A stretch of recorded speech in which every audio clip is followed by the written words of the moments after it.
morning, everybody, and welcome back to the channel. Today I am going to do some preventive maintenance to my ski. The Fish Pro Trophy is brand new for this year, so the maintenance on it really isn't required, but I'm going to do some preventative maintenance because I'm getting ready to go to the coast with it. And for anybody who's ever been around the coast, you know that salt water corrodes everything, no matter what it is. So today I'm going to take the seat off. I'm going to go underneath into the engine compartment, and I'm going to use something called Dielectric Grease. This right here, made by Permatex, is Dielectric Grease. I'm going to put it on each one of the contacts, which will help prevent it from corroding. It'll also keep water out, and it'll also make a better connection. It does not conduct electricity, so you don't have to worry about it shorting anything out. I am also going to spray the back sides of the connectors where the pins go in with this anti-corrosive lubricant from Seadoo. It's XPS anti-corrosive lubricant. I got this off Amazon, and I will leave a description and a link to where I got it from in the description of this video. I also have a breakover bar with a 6-inch, quarter-inch drive extension with a quarter-inch drive quarter socket. I have a T30 bit. I have a T30 screwdriver. I have a flathead screwdriver. I have a small screwdriver, and I have a small Phillips. I also have my other toolbox just in case I need some more tools. But that's about it. I will go along with this, and I will document it as I go, and I will try to explain what I am doing. So I hope you enjoyed this, and thank you much for watching. Okay, I've already pulled the pedestal seat off. Now I'm going to pull the main seat off, and all you do here is this lever right here, pick it up, and your seat comes off. Now I need to get this plate right here off so I have better access to the engine compartment. So for this plate right here, it's all of these little Torx bits that have to come off, and these three right here. So I'm going to take them all off. I'm going to put them right into here. Also, this is not your fuel port. Don't put fuel in here, it'll go right into the engine compartment. Your fuel port is underneath here. Little sign right there says no fuel.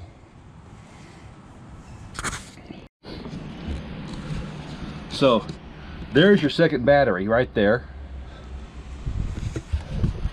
There's your Garmin transducer, through-hole transducer, and your vent tube for it is right here.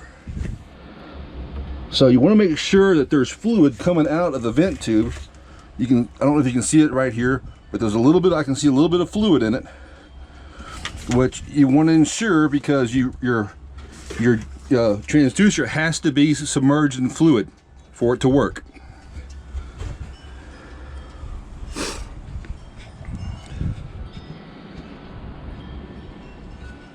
Your primary battery is right down here.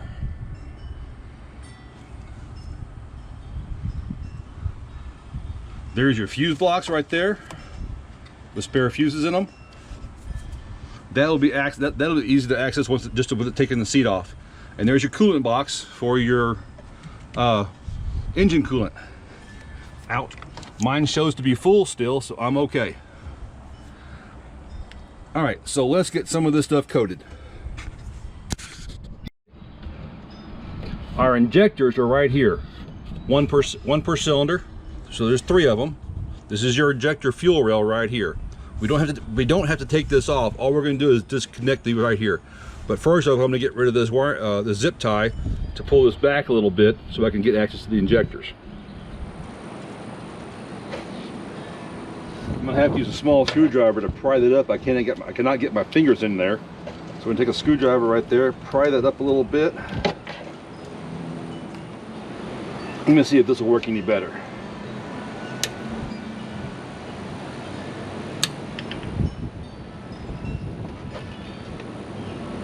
That worked a lot better. Just using my pliers, my Leatherman, to squeeze them together like this and then pull it out, because this is what's holding it on, this little clip right here. And when this clip pushes down, it releases the little catch in there.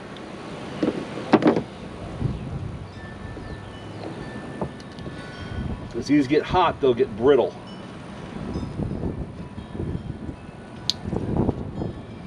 Okay, so now I'm going to use the XPS.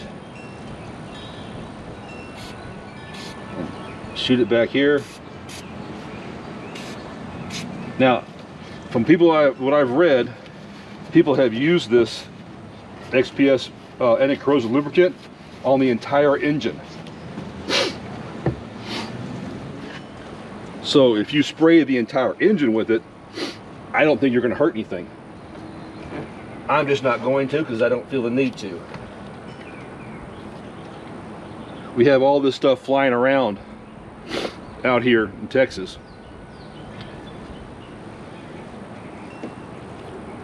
It can be a pain. I think that's one of the things that has my allergies going pretty good. So we're going to put this zip tie back on here to hold this piece in. All right, so the next one we're going to do is this connector right down here. This is the connector I'm talking about right here. It had a zip tie holding it together just like this. So we're going to take this off, then I put that zip tie back on. BRP loves zip ties. Man, they have everything zip tied, which can't say is a bad thing. There's a bunch of connectors all over this thing.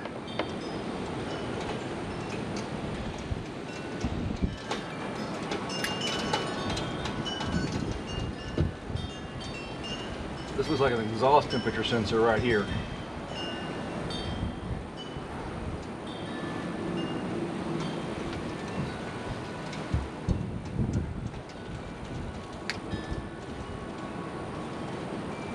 You got to be very careful when you're cutting zip ties, but you really don't want to cut any wires.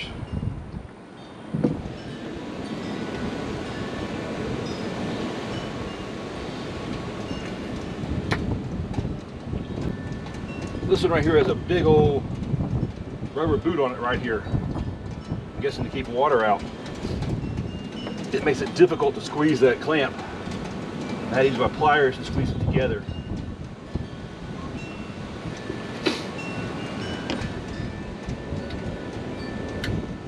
And then put a zip tie back on it.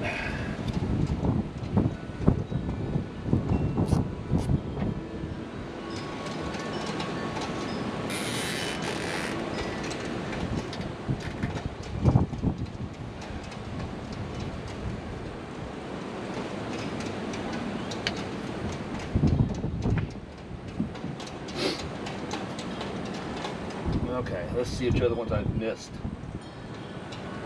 I prefer using the black zip ties. The white zip ties just seem to corrode a lot faster, become a lot softer earlier, and break. The black ones seem to hold up a little bit better. Now I can't get my wire cutters on this zip tie right here, so I'm just going to use my knife and cut through it. You got to be real careful when you do that because you don't want to cut something you don't need to cut, and you don't want to cut the connector. Okay, so I think I got everything on this side of the engine. Back here, sprayed the battery down. Oh, there's another one right here. All right, there's another one back down here that you're going to have to cut off also.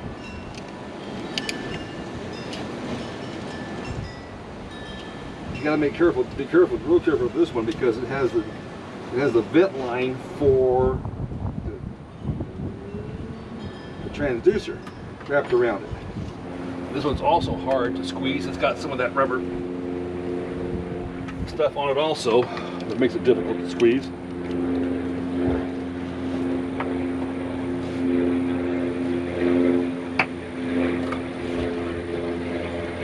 Pliers work good, so make sure you don't squeeze it too tight.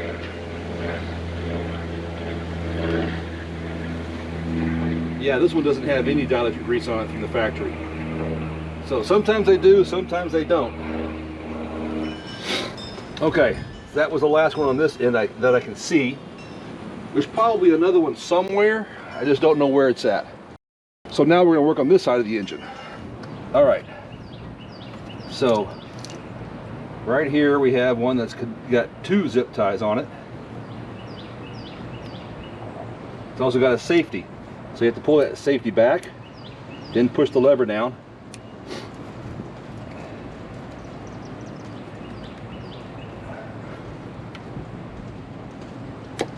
It comes apart.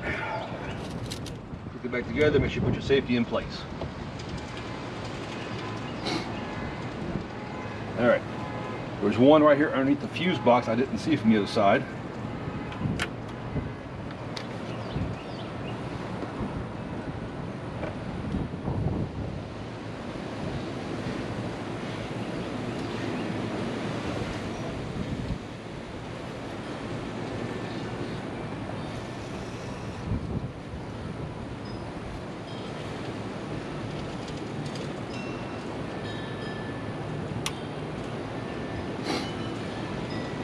Now this looks like the ECU right here.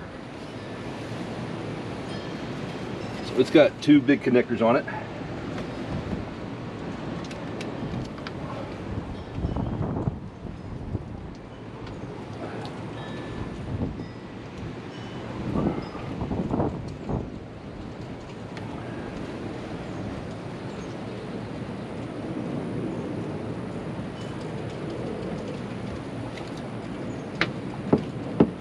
Somebody didn't put a connector back in. So there's a connector that goes underneath this right here, underneath the reservoir for the coolant, that screws in right here, and that connector's not there. All right, there's one. No grease on it. And these are a little bit bigger connectors. They're going to take a little bit more grease. So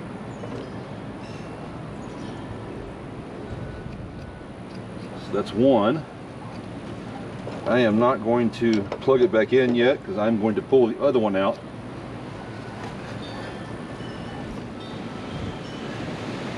Because it's further back, it'll be harder to reach with that one plugged in. Got that one out too. And they're a little difficult.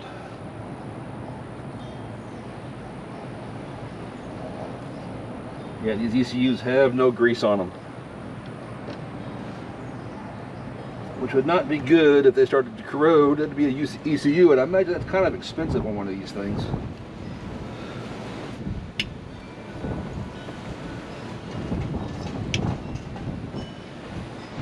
Slide that back in place, and I'll have to go to Freedom Power Sports to see if they have a screw that will fit that. Can't believe they didn't plug that in or screw that back in. All right, so we have another ones over here. Same way, they have safeties on them, so you got to take the safeties off. Man, that one did not want to come off. These bigger connectors take a little bit more grease than the small ones. I'll have to admit, with that reservoir disconnected, it makes getting some of these a little easier. That one was a little bit more of a challenge. All right, this big one right here doesn't appear to have any gaskets on the back side. This big connector right here doesn't appear to have any gaskets on the back side. So that's one of those that you have to make sure you spray really well. One more right here.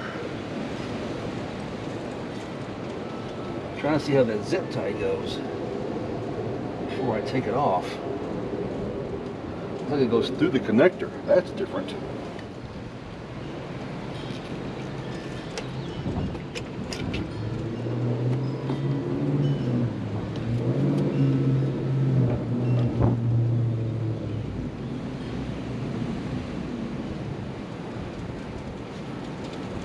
Alright, to get the fuse block off, all you have to do is take these little 2 tabs right here and pry them out, and then the fuse box will come off. It doesn't disconnect, it just comes off, which gives you access to the back side to spray it down with corrosion preventative.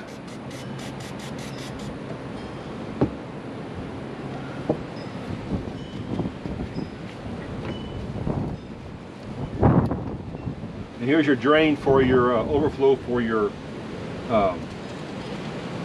coolant reservoir.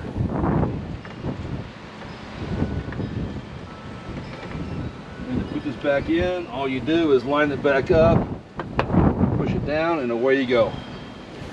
All right, so I'm going to look over one more time to make sure I didn't miss something.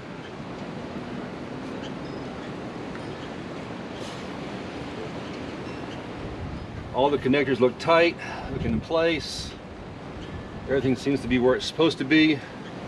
8,000 zip ties holding stuff together.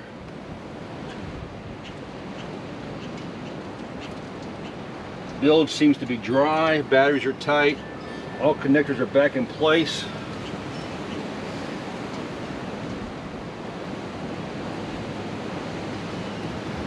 All right, looks like it's time to put it back together. So the first thing I do is got to put this piece back on. Make sure you put the links back in. I'm going to push them all the way up, that way they'll stay in place.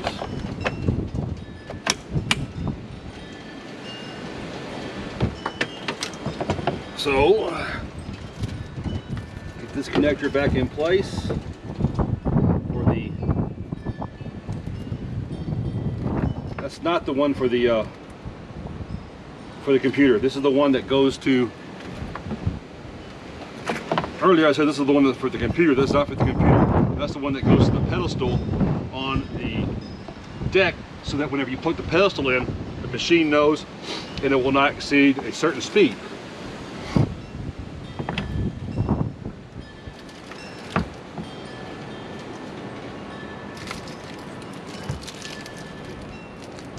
Why that's on there, I don't know.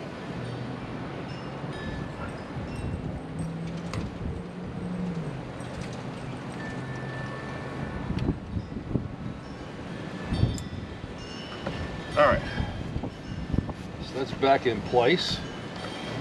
I'm going to start my other ones first. Now this is a DeWalt driver, but it's got a clutch on it. So I'll set the clutch for really, really light.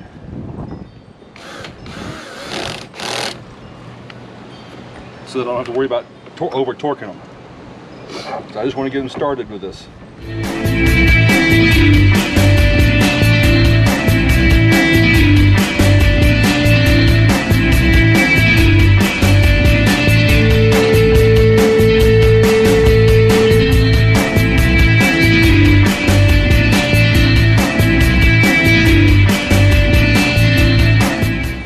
All right, so those are all in.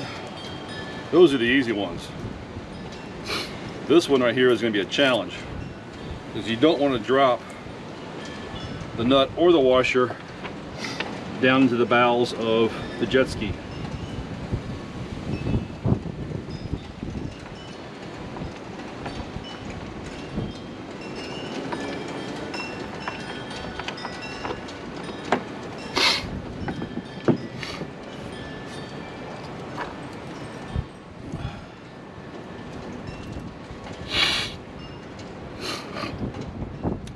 I do see a connector I forgot, so we'll do that here in just a second. It's easy to get to.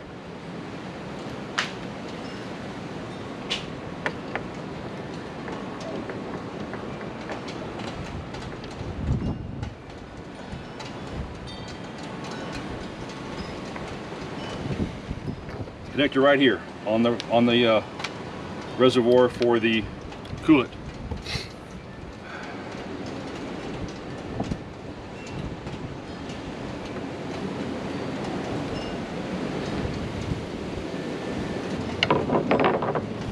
I'm going to crank up the torque on this to do these right here.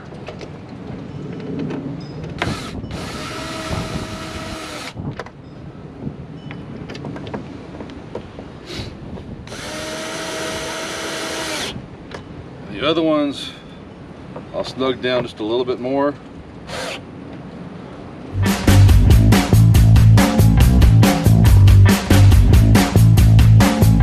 Alright, so the tools that I used was a T30 Torx bit, needle nose pliers, in this case my Leatherman, a T30 screwdriver, a deep well quarter drive socket, a small flathead screwdriver, dielectric grease, my driver to take the plate off, and a bunch of zip ties. So that's all I used to prepare the jet ski for the salt water. Sorry, I forgot to mention I used this anti-corrosive spray from Seadoo. I'll put a link to this in the description of this video. I don't get any money from it, it's just what I use, and I'm going to share it with y'all. Well, that's it for the video. I hope you've enjoyed this. If you have, please do me a favor and hit that like button. And if you would consider subscribing, that'd be fantastic. I will be bringing you more videos. I'm sorry they're not at a regular interval. I have a full-time job that I have to keep track of and do things for that. And I do this as a hobby on the weekends. So hopefully hope you'll enjoy this. And coming up soon, I'll have some videos from the saltwater from when I go to Port O'Connor. I'm gonna spend a few days down there doing some fishing, and I will tell you exactly where I'm going, where I catch, what I caught it on, and where I'm staying. So I hope you all have enjoyed this, and I will see y'all the next time. For now, stay safe and stay dry.